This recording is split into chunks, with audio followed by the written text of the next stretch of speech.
Hey, what's up, guys? The LonelyFans Podcast here. We have our thoughts on reactions to the new trailer of Venom, Let There Be Carnage. What an amazing title to this beautiful artistry that'll be out in September. As always, we're joined by myself, Pack Photos, Albie, a fun guy, aka Brosia. But yeah, guys, we'll go ahead and get started our reactions on this. First off, how about that title? It's fine. I have a lot to say, but it will do no good for the studio. I think someone got lazy. Well, I mean, I wonder what the movie's about. I mean, Me too. Me That's too. I I can't put my finger on it, but well, to be fair, the original line was, "When I get out of here," and I will. Go ahead and finish it out. There will be carnage. I mean, Do you get what I'm saying? I said there will be carnage. Do you get it? Because I'm gonna be carnage. yeah. Wink at the camera. I just don't. If you can't tell, you can tell by my overly red hair wig. You can tell. So I will say that though the wig they used in here was a hell of a lot better than the previous one. It looks more. It makes one. It looks more. It doesn't look like a wig. Yeah. So, and that's saying a lot because I think we all know what Woody Harrelson generally doesn't have, like hair. What? Yet that looks more natural. It does look more natural. Well, Wait a minute. The end credit scene, it looked like they just put that on his head at the last minute. They didn't. that It did look like that. Like, throw this on, this clown wig, this Mr. Bozo wig. Right. You're telling me Woody Harrelson's bald? I mean, balding. I guess. I guess in some ways he was Jason Stathaming before Jason Statham. Correct. This pudgier version of him. But I mean, again, I like this look because the Venom after credits wig looks so bad. He looked like Annie. I think that's what his original a good comparison. Isn't that? I mean, Berger, isn't that like his original look in the comics? He had like that wavy hair, but then in the '90s, he had this like shape up, kind of like he's got right now. Way later, it was wavy hair for a while, as far as I remember. Yeah. Can we just talk about the first movie for a couple seconds? Why were the symbiotes in it? Why did they need a big symbiote fight? That wasn't a good career move. I mean, executive choice, in my opinion. It looked too cheesy. But what was he going to fight then? Who was he going to? People with sonic weapons. You know what I'm saying? That would have been better. Like, you had big dudes in suits with sonic weapons. It would have been more epic. Just to see him tear ass, but they show his weaknesses, fire and sonic. Because you don't need. Because come on, did that fight entertain you? Did it really? Did it? It was unnecessary. It was lackluster AF. Yeah.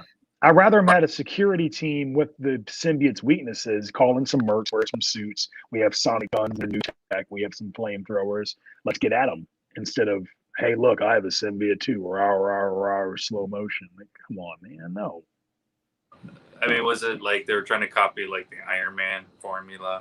Like, I think so. Let's have a big bad again. Like, you don't need a big bad every film. You just need good opposition. It's not just always one big bad with the same power. Iron Man made in my opinion. Because he was going against his like mentor and stuff, and he was fighting him with the thing that Tony tried to avoid. Correct.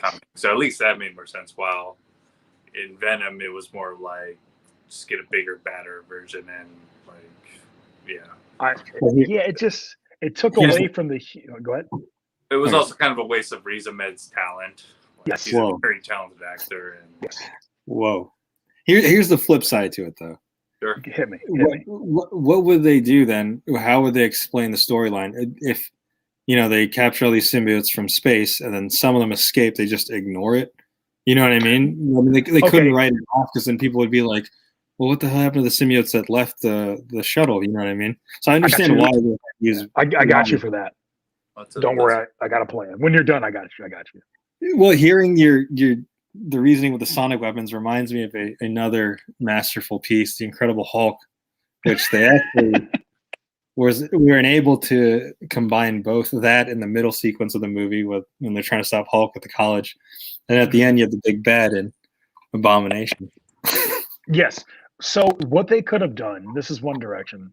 If they're not going to do the whole pro team, merc team, ex-military team coming with the weapons that we can develop, what you do with the symbiotes, you show that you don't show where they go, but you cut to them as like an extra credit scene or during the scene.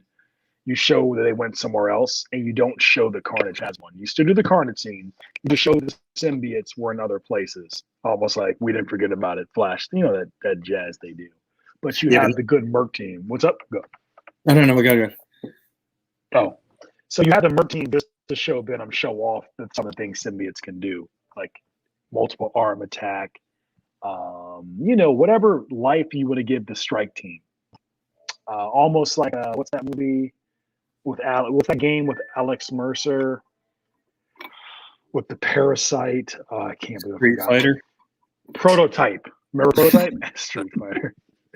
Like Prototype, right? You had this team the dude had on sidelines in case stuff went sideways. See? And then you show the symbiotes, a glimpse of the symbiotes at the end, like you do the Ooze and Ninja Turtles, or they did. And then you have the Cletus Cassidy scene. Did the Cletus get one? We don't know. The fans know, but who cares? I think that would have been better. The fight scenes would have been better rather than just the globs, the Play-Doh smash with human faces. Like when they combine each other. Wow, we're supposed to be cool. And it wasn't, because why does he have a symbiote? Exactly. Why does he have a symbiote? Why do we care? And that wasn't his role in the film. It's like, surprise, I had one too. Controlled me the whole time because what? It doesn't like the other one. All right. It was built up in Iron Man 1. He's an engineer. They both have no powers. He got one of Tony's old suits because they couldn't replicate his tech. They built up to that. In Venom, they didn't. It's like, surprise, goo. Like, come on, man. And then that's all. Which is, yep. Here's what I want to add to that. And this is what, and pack photos, you're going to be surprised. This is probably one of my only negative feelings towards this trailer, because actually, surprisingly, despite I didn't like the first movie, most of my response to this trailer is actually pretty positive. Really? But the trailer did show my one worry is like he's going to fight Carnage in the end, clearly. But how are you going to make that different? Two symbiotes coming at each other. How are you going to make that significantly different than the symbiote fight scene in the first one? So that's why I agree with a fun guy here, Broja here, that it would have been better that we didn't have that fight scene in the first one. Then you can kind of give more room for a symbiote fight scene in the second one. Yep.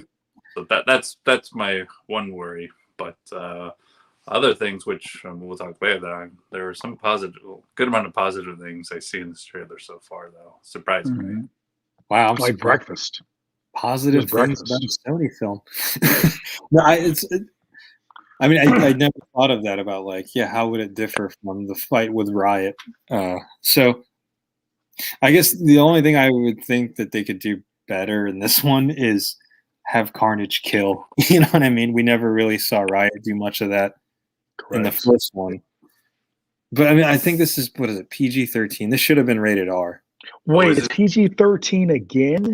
I'm pretty sure. Let me fact check here just in case. Fake news. Fake news. I hope it's not PG-13. I'm surprised you had positive things to say about this trailer. I will say this, though, about the trailer. And I don't know who's heading Marvel soon. I think, is it Avi Arad? But I don't know if you guys noticed, he has a tendency. Yeah, it is PG-13 for Venom 2. Oh, wow. So there's this. Well, I don't trust the article. But yeah, it's PG-13. But I don't know if you guys remember Amazing Spider-Man 2. I do, because it was so amazing. But the original trailer, you remember the fight scene with Paul Giamatti's Rhino? The one at the... I haven't even seen the movie. And yeah. The one that the trailer was building up to. And yes. I found out it was just a stupid ending. Yes. Going and that's it. A robotic Rhino. That was another blunder in that. That was also, dumb too. That movie had so much potential because I think it was the best Spider-Man costume, but the worst plots and villains. But really what I'm getting at is that was shown in the trailer. And then in Venom, the ending when he eats the guy is shown in the trailer. he's got some fascination with putting the ending of the damn movie in these trailers. Like, I would not be surprised if this breakfast scene was the ending. You know what I mean? Breakfast scene. Me neither. Opening or ending? Hope not, because I thought that breakfast scene was kind of supposed to show. I mean, it looks like it's supposed to show like kind of like his relationship with like Venom. Like, this is what he has to deal with now, and it's utter chaos. Well, it's either that or that we can't eat Mrs. Chen as the ending. That'd be boring. It's like, is that how it's gonna end in that bodega? Just a bodega. Like, I hate how they do that stuff, man. Like, I hope like none of the ending is shown in the trailer, but I wouldn't be surprised because you never really see an MCU film do that. Like, they'll leave the third act hidden in the trailer sometimes. You also got to keep in mind this is a different director. In fact, after going like, why does this like trailer look better than the original movie? And I found it's directed by Andy Serkis. Oh, that's right. Okay, good. Thanks for reminding me. I forgot. Yeah, and you kind of realize it works already because Andy Serkis playing Gollum has an experience of like having one character interact sort of with themselves, like someone within himself. So Gollum and Smeagol, how they like, interacted in their look. Here's another one. He was Caesar in Planet of the Apes. He was Caesar in Planet of the Apes. I didn't know that. An underrated series or movie is. I like it. Agree. Yeah, I like the Planet of the Apes. The Andy Serkis Caesar Planet of the Apes series. Yeah. Good. But that's and maybe part of this also, we got the origins out of the way so we can really focus on the dynamic between Eddie Brock and Venom and like how he's dealing with like pretty much living with Venom, a symbiote. We'll see the complications. So that's why I thought the breakfast scene was fascinating. I thought him going back to the bodega, which I'm hoping it's not the ending, but him going back to the bodega and then kind of also have a rapport with the bodega owner. Like, she's telling about like the order of chocolates and everything and mentioning how, he's protecting that bodega exclusively for her because of all the troubles he and I like, okay, so, they're pretty much they're making his life more interesting than him being like, this investigative journalist, searching for the Brock Report, you mean? Yeah, I guess that's what it was called. The Eddie Brock Report. Yeah, which it was okay, but it wasn't like the most enticing part of that movie. This is going to be the ending shot. This is the ending shot, Broja. And what's going to happen is there's going to be a little kid with Gary Oldman. He's going to be like, who is that, Dad? He's like, it's not the hero we deserve, but the hero we... I don't know how it's not the hero we deserve. We can at least go like... Can't say it's a kid talking to Joe Jonah Jameson. Mm-hmm. Oh, man. Look at that. I mean, I'm hoping they got a bigger budget, so the effects could look better. I remember the first movie being like shot too dark, so some of the cool things you couldn't really see clearly because it was too, like the battle at the end when they're fighting at the space station. The battle at the end, or the battle in like it wasn't a mall, but the some hallway. sort of like in the building, the hallway. Like I'll admit, because I'm like a fanboy for like the Sony Marvel stuff, even though they're insanely bad. Like the Venom movie was incredibly corny. Like when he got stabbed and then the symbiote comes to him and he somehow comes back to life. I was like, oh gosh. Yeah. But some of the dialogue, like a turd in the wind, stuff like that was really. Or like how it was like. All of a sudden, like, Venom goes like, why do you all of a sudden, like, the symbiotes are supposed to take us over, but why do you want to save the Earth? And he goes like, because of you. And I was like, well, you guys just, like, I know you've been inside of him, but that doesn't mean you guys are soulmates already. Like, that's comic accurate, isn't it, bro? No, I'm glad it's not.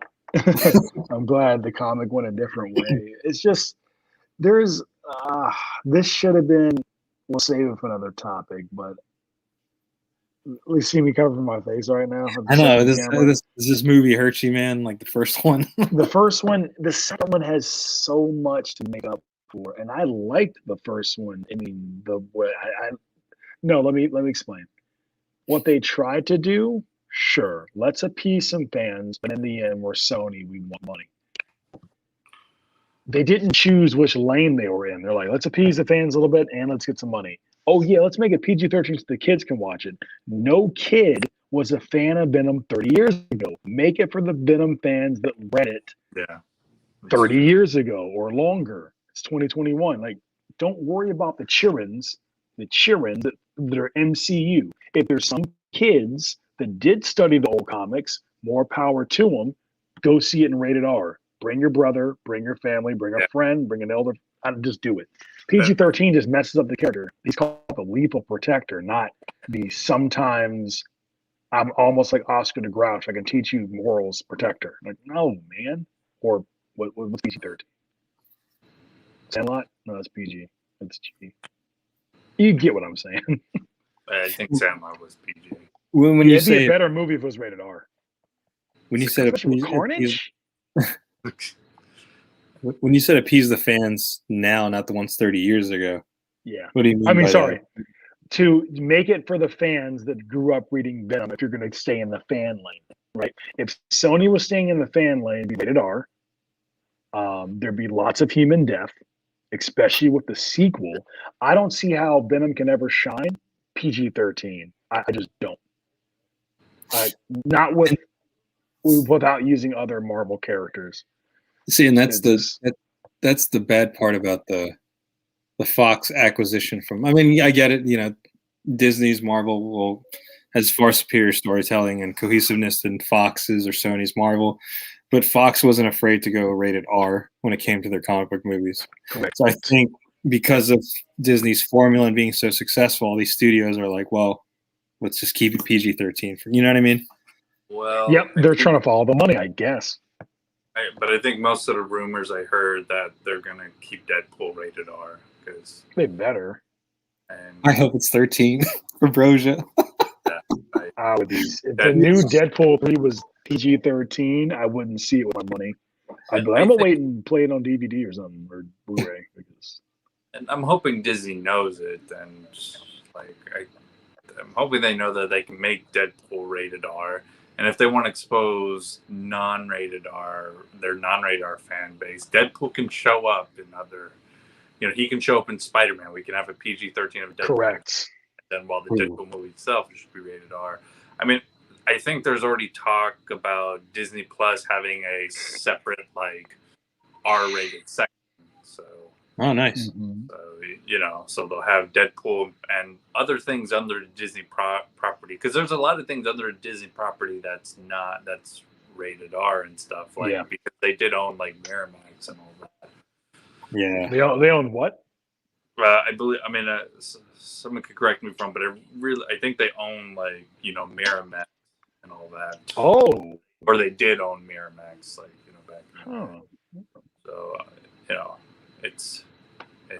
it shouldn't be too strange, or Touchstone Pictures or something like that. It's Touchstone. Yeah, you're right. Because I was watching 10 Things I Hate About You, and I remember seeing the Touchstone logo. Yeah, and right. And 10 Things I Hate About You is PG-13, but it's definitely not something I have to take my kids to see. But, so you mentioned, I'm glad you name dropped Spider-Man, because I left it on this frame for a reason. You see the daily bugle chips? So I have a prediction. I think you're more likely to see this Venom in a Tom Holland universe than you are from those rumors people have been spreading about Tobey Maguire or Andrew Garfield in Far From Home. I don't think that's going to happen. But I feel like we're going to see eventually Venom in the universe of Spider-Man. I think so. Yeah, if they want that money, Sony did. I mean, just let them out. That's why I won't play it, but I'll go back to this frame because I think when I first saw the trailer, I was like, I didn't realize Gary Oldman was in this movie. Yes. But there's a scene where Cletus smashes a spider, so I was like, oh, that's got to be some kind of symbolism, right? It does, yeah. That's the Spider-Man cameo right there. What if it was? Right there. Or it is. Sony. Right there. Well, or Sony going, no, you will not see Spider-Man in this universe. I think they've also mentioned recently that Sony and MCU, they're trying to make a deal to kind of continue their relationship. So clearly they have some things in mind. I think we have to keep in mind their other projects going on. Morbius, Michael Keaton, Vulture did show up in Morbius. Oh, really? Or will show up in Morbius, yeah. It's not out yet. But, yeah. That's right. I forgot about that. I don't remember much about Morbius trailer. I just remember Michael Keaton shows up at the end. Maybe because I was more confused. I go, so is this a Sony thing, or in partnership with MCU, or? Oh, like that right there. Like, watch that be the ending of that movie. Like, what's up, Doc? Jared Leto's Morbius gets taken to jail, and there's Michael Keaton. Watch that just randomly there. What's up, Doc? And then, not only is Michael Keaton there, but then Woody Harrelson's Carnage is there again. I'm back in jail, but when I get out again, and there will be Carnage again. It's gonna be so like corny. It's like, hey, by the way, Michael, stay clear from that guy, and it's Cletus. Like, oh god.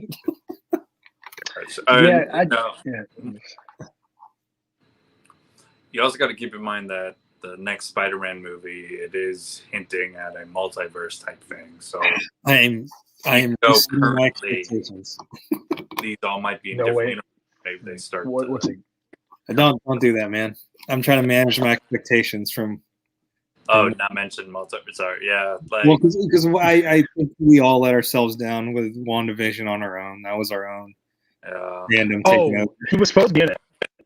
Strange was supposed to be in it. Yeah, I saw that. Yeah, but honestly, I think they made the right move on not putting him in there because what it would have taken away from WandaVision. Yeah, I like the idea. It would have, despite the fact I know that these are all supposed to be connected and all that. The more that we keep these things more standalone, the better for the longevity of it. Like, WandaVision is something I can watch on its own, like over and over, and like in the future, rather than go like, if I'm watching WandaVision, I got to remind myself, I got to watch Doctor Strange, or that's the other side of it. Yeah, and I'm glad in Falcon Winter Soldier they also didn't do any crazy cameos either. Like, if Steve Rogers were to show up, then that would have taken away from Falcon. Oh yeah, taking the character trying to move forward. Correct.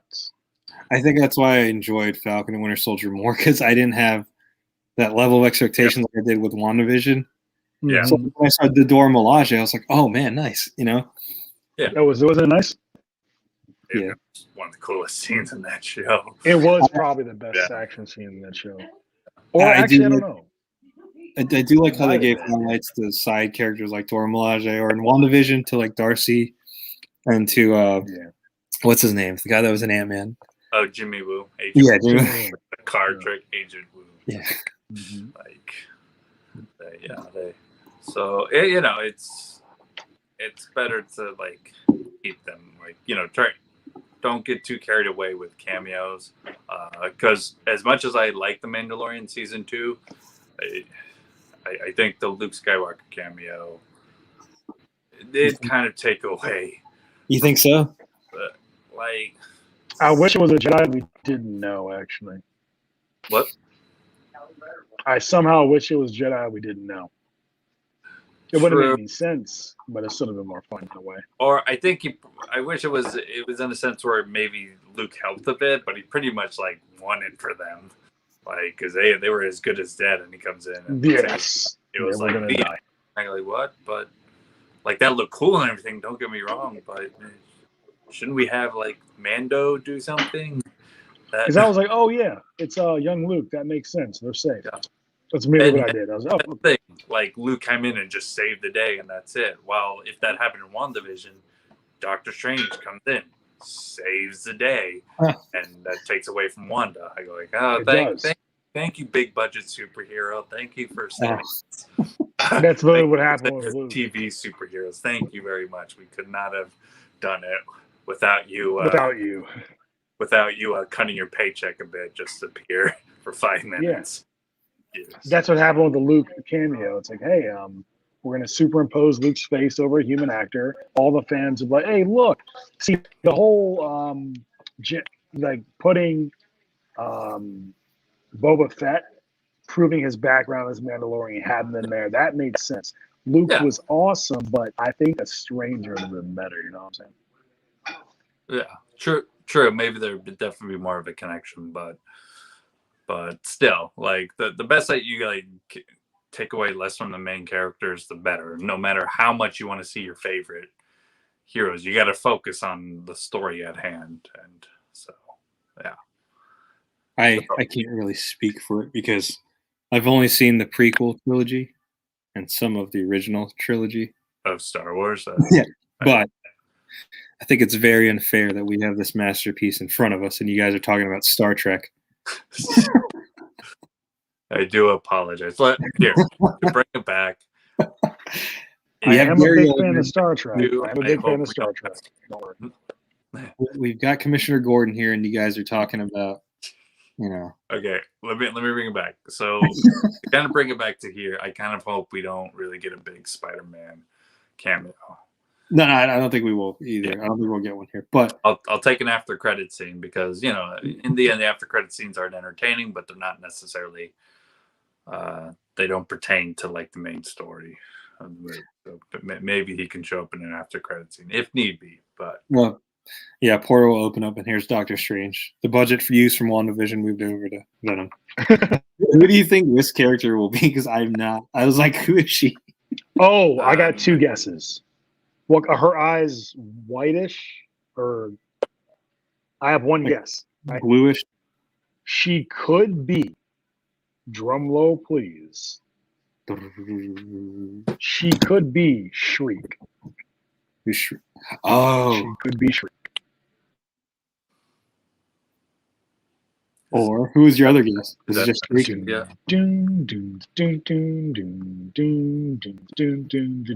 That song was just for people that know. If they don't know, that's fine. Look at this Dark Knight-esque pose right there. Do you see that? They're trying to get the Batman money. Like, Venom doesn't need to just stop. Like, I do any of these suits actually check the source material for more than 2 seconds? Probably not. Actually, Broja, can you educate us on this? So, like, I've heard of Venom standalone comics. Are they portrayed in a way where Venom is this hero, or is there a more anti-hero approach, or is it even like a typical protagonist or antagonist? Got it. So I only own I might own 2 issues of that series, I think, but I read some. So he's in a bunch of crossovers. He eventually gets his own line that people really picked up on early 90s called Venom Lethal Protector. That went for a while. He's done other stuff since then. Like, he's also in the new Marvel comics. But he in and out, he's had different series of his own as an anti-hero. He never went full-blown Captain America, like, I'm only a good guy. It's always been that Lethal Protector vibe. Like, was he only kind of like seen as like protector of the city type thing too, or not short spurts? Yes, but he was there, but there's usually something big going on with Jewish attention. He was never like, I'm only your friend. That's not what I remember. It's because that's maybe what's done is done, but maybe that was sort of the problem with the first one, and what I'm worried about the second one is like maybe they're stretching that a bit too much. Venom is not supposed to be that, but the reason why he is that is, you know, Sony, you know, because they have the rights to all the Spider-Man characters. They're just kind of like here doing so let's make him this like hero. Yeah, he has some edge to it, but in the end, they're making him more of a hero with edge rather than an edge. They're trying to, because so that's also kind of like, you know, what I'm worried about. It's like it's gonna be. They look like they have edge, but really they're trying to go to the same hero formula. You know, they're going to find ways of saying with great power comes great responsibility without saying it, but they're going to try to say it in a more cool, edgy way. But in the end, it's still with great power. Attitude. I think there's going to be Carnage. Carnage. It's just so... rated PG-13. Yeah, how much Carnage could there actually be? You're not going to scare us with PG-13 Carnage. I don't know, man. She's throwing books around in this cube. It looks like it's pretty intense. It's like, oh no, Carnage yelled at somebody really loudly. We can't show the blood, but they're dead. Like, no, man, there needs to be. Look at all the telephone poles I've broken down. Carnage. Yeah, no, like literally, what are they going to do? He's going to throw somebody, throw some cars, throw some people. They hit the wall and die, but there's no blood. And if there's blood, it's lackluster. Like, this guy ransacks people. I don't know what they want from me. What do they want from me? You're not looking forward to seeing this symbiote there on the big screen finally? No, I don't care about him. I want a good. First of all, I want this to be CG or animated. Second of all, I'm just gonna give it money just cause. Like, they're not gonna impress me. Like, I'm not impressed with their performance already from the trailer. The movie's gonna be lackluster. I'm not gonna get my hopes up. Carnage is not going to do anything cool. I hope he has at least 3 lines because Woody Harrelson's a good actor. I hope. Wow, you're not a fun guy right now, man. I'm looking forward to seeing this. Come on, man. I'm being a buzzkill right now because I got hyped for Venom 1. I was like, oh yeah, this was greatly mediocre. Oh, Carnage will be better. It's PG-13. Like, what do you want to do? Okay, well, let me be more neutral. What do you think this movie has to do to actually sell tickets? Then we'll talk about it being good. It'll sell not just in South America either. Not just in South America with Venom fans, or North America as well. Venom fans. Why are they only in South America exclusively? Like, that doesn't count. Like, you can't appeal to the fans for money this time. So, what does it need to do? I'm predicting piece of fans are $0 billion. No, you got it back, photos. No, go. I mean, clearly they're going to appease fans by name only because Venom and Carnage. I think it's a matter of what are they going to do to make people want to like see this movie multiple times rather than just the one time out of curiosity. For me personally, what's going to invite me to see the movie is that Tom Hardy's a good actor, Woody Harrelson's a good actor. Maybe they'll do more with Michelle Williams, although she did a decent amount in the first one, but. Yeah, or maybe she'll get full symbiote. And the fact that Andy Serkis is directing it does intrigue me quite a bit. I've only seen one movie directed by Andy Serkis, and that was the Jungle Book movie on Netflix, which it wasn't bad.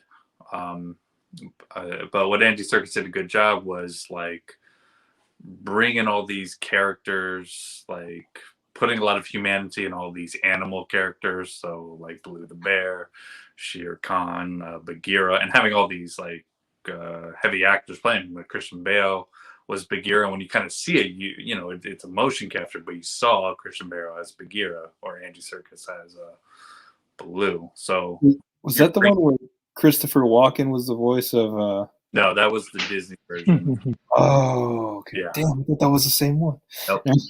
Andy Serkis did directed his own version, and it doesn't.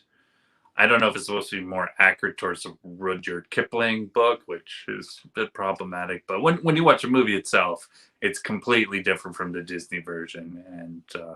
And not that I hated the Disney version, but it's good that they did something completely different with the source material. I have to see it. But there has to be a reason why they chose Andy Serkis to direct this, and maybe why Andy Serkis is interested in this. And part of it has to be that, you got Woody Harrelson and Tom Hardy, but they're not always going to see Tom Hardy and Woody Harrelson. They're going to be these, Venom and Carnage, these symbiotic beings. So I wonder if Andy Serkis is using his experience to kind of like, bring these sequences to life that are like really effective and not just like the first movie where it's just two blobs coming at each other. Mm-hmm. Where they're very distinguishable too.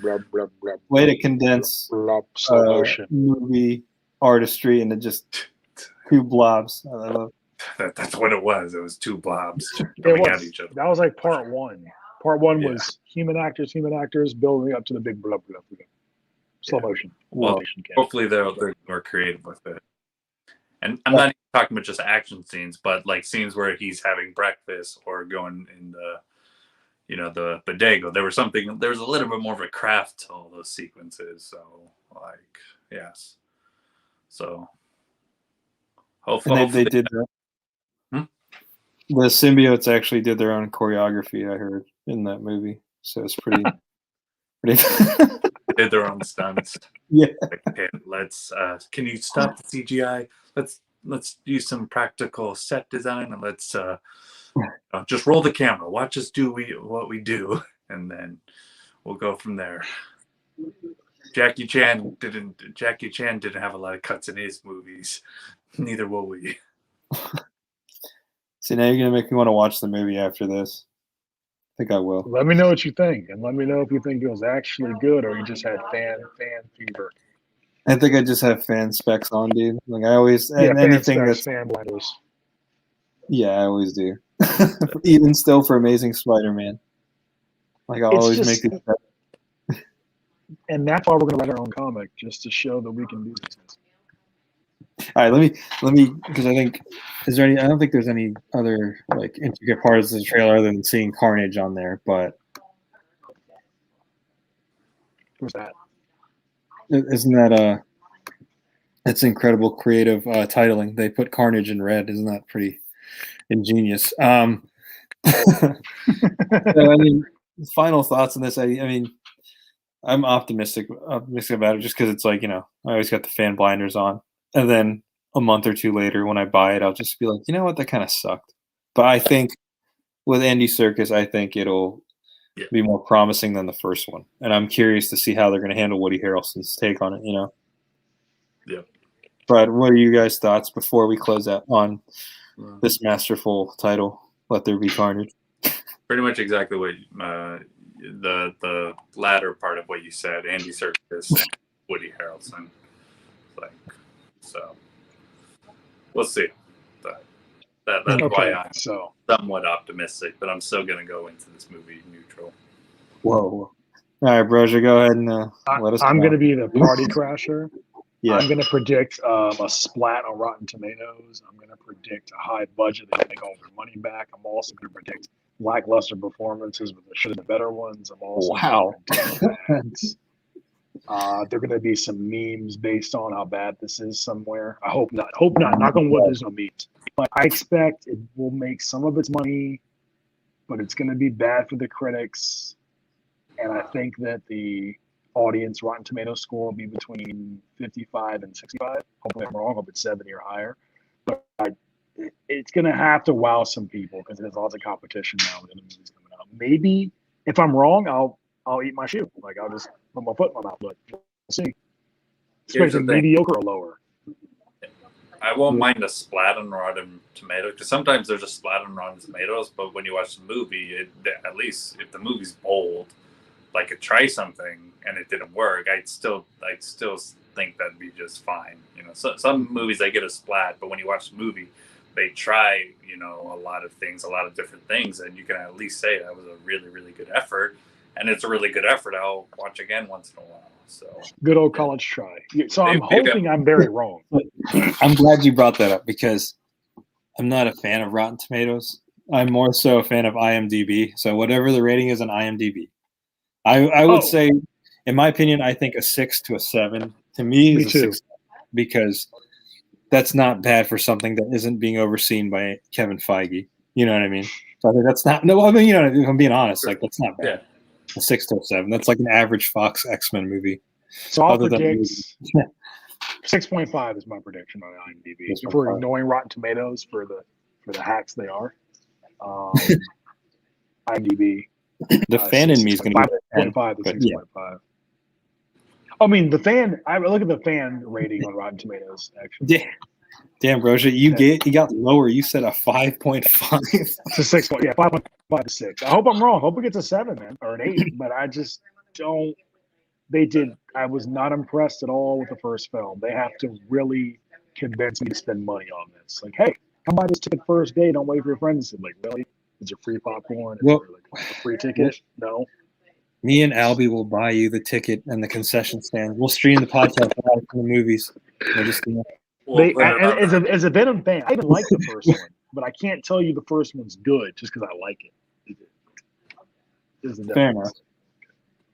Well, me, I don't know a lot about Venom at all. I just watched the movie and it was lackluster for me. Yeah, it was. Wow. Yeah. I mean, Tom Holland was great. I say not Topher Grace, Venom horrible, but lackluster. Well, let's say things we don't mean. We don't acknowledge that that 70s show guy, the symbiote. But like, what was the best scene from Venom 1 that you remember and want to quote? Like what? I guess the motorcycle scene, maybe because I was trying something a little different. In the trailer? Sure. Yeah, but the best parts were in the trailer. I mean, okay. The most memorable part was when he was at the news building, the office building, and what did he say? He said armor on or something like that, and then he like killed all those security, like the troops or the policemen, like they're all shooting at him. Because I was like, okay, that's Venom to me. You know, he's just like terrorizing through everyone. Like that was pretty cool. The transition from him to the symbiote. The lobster scene for me, I think, was one of them. When he's eating the lobster in the tank. That was fun. And was it? I thought that was the lobster scene, the two bodega scenes, any conversation where there's no action, when he interacts with the symbiote, I like the most. Yeah. Really? Okay. Yeah, the action's easy, but him talking to Venom, like in his apartment, him trying to hide it from other people, that's where Tom is acting. Basically, he's acting, talk to himself all the time. That's harder to do. The action is easy to do. They're good, but come on. Well, I'm definitely hoping the second one will have more, like, better written dialogue scenes with him, between him and the symbiote. And maybe not necessarily, and I'm not trying to knock the writers of the first movie, it's just that the second movie just has a bit more freedom because we've got the origins part out of the way. And, you know, he has Venom from the start of the movie, while in the first movie we did, as usual, have to wait quite a bit. And I took my fan glasses off for this review, as you can see. Yeah, I know. All right, guys, we're gonna go ahead and end it right there. So me and Albie will stay optimistic. Roja will already give this a tomato splat. Let us know in the comments what you guys think about the trailer and how you think this movie is going to play out. As always, be sure to hit that like button, smash that like button and subscribe. Jesus. All right. Take care, guys.